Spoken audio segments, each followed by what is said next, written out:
It's a great pleasure to be here tonight in the presence of so many of Dad's friends and to have Jill, my brothers Patrick and Tom, my sister-in-law Ro, and my 4 children, Marnie, Dudley, his fiancée Tani, Harry and Georgette, here representing our family. I've had the great pleasure of working directly with Tim Andrews, who broached the need for this memorial oration to keep the work of my father to advance the fortunes of Australia in the public domain. Dad understood that the most important thing in life was to reduce suffering by staunchly defending individual freedoms, decentralised small representative government, and the rule of law under God.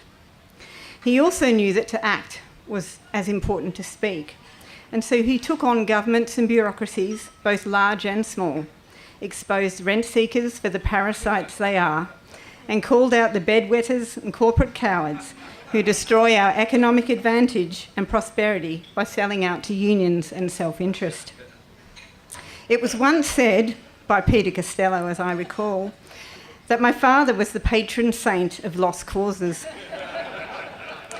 But I believe fighting for freedom and speech of thought is never a lost cause, nor is fighting to prevent the degenerate careerists in the Aboriginal industry from perpetuating the violence and social pathologies that destine women and children to untold horrors, nor is taking on the climate change priests and their Pope, Al Gore, who bleed the pagan faithful dry by selling indulgences, while keeping millions in poverty by declaring our foundational element, carbon, an evil to be eradicated.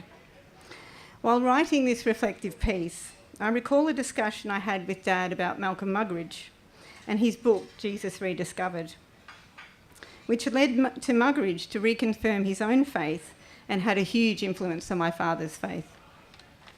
Muggeridge's experience in the Ukraine, when he saw the murderous communist ideology firsthand, led him to seriously question what it meant to shoulder the burden of responsibility of being.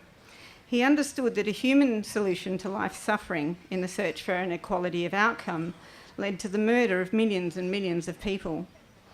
In turning to Christianity and in defence of his choice, Muggeridge wrote, "It's one of the fantasies of the 20th century that believers are credulous people, sentimental people, and that you have to be a materialist and a scientist and a humanist to have a sceptical mind. But of course, exactly the opposite is true." Muggeridge's point was that he was a Catholic, not despite his questioning nature, but because of it. And I believe that was the same experience for Dad. His Christian faith was the most powerful influence in his life. I have yet to meet someone as brave as my father in the face of insuperable opposition. Andrew Bolt was right when he wrote that Dad was a pilgrim. Dad knew he was living in a temporal world and that challenges would be at every turn, but he also knew he was never alone. And the peace of God, which passeth all understanding, shall keep your hearts and minds through Christ Jesus, was a lived experience for Dad.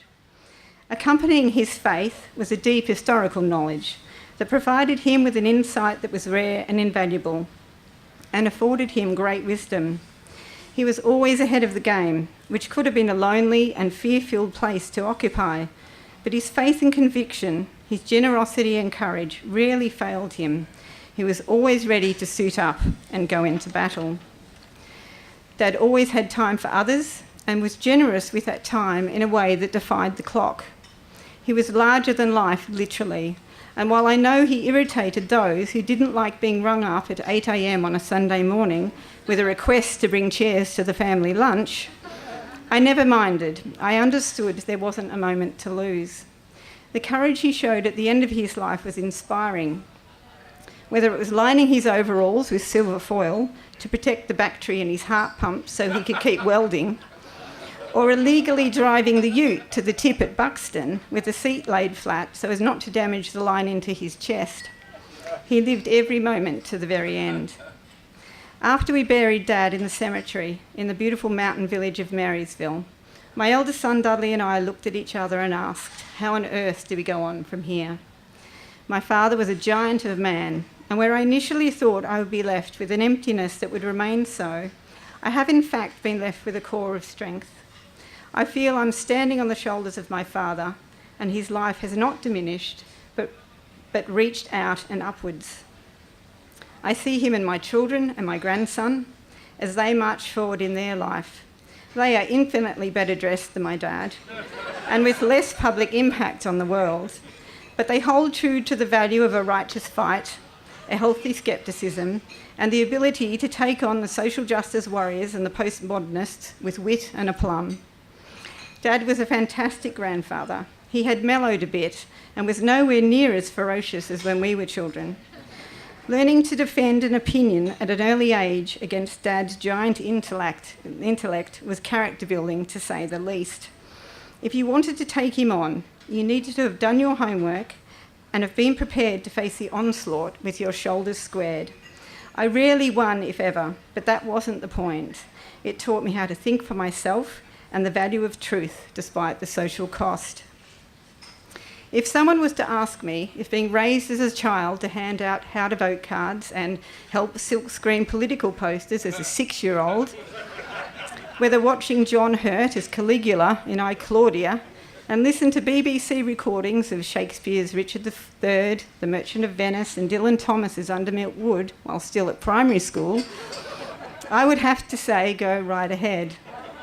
I'd be slightly more sceptical about making your teenage children push start a Leyland P76 against the flow of traffic because, being an early adopter, you've converted it to run on gas, or to make them wear World War II army disposable khaki green greatcoats as protection against the cold while driving to school in a mini moke in a Victorian winter.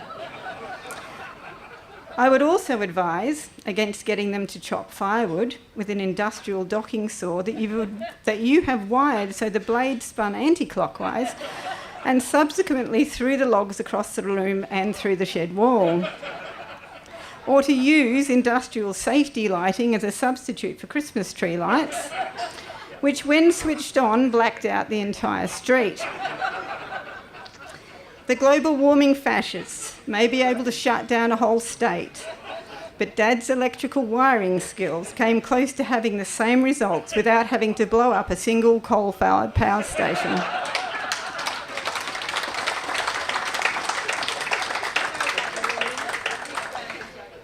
His legacy lives on in our household as strong as ever, and I catch myself saying, I must remember to tell Dad, whenever I see, read or hear something that I know would interest him.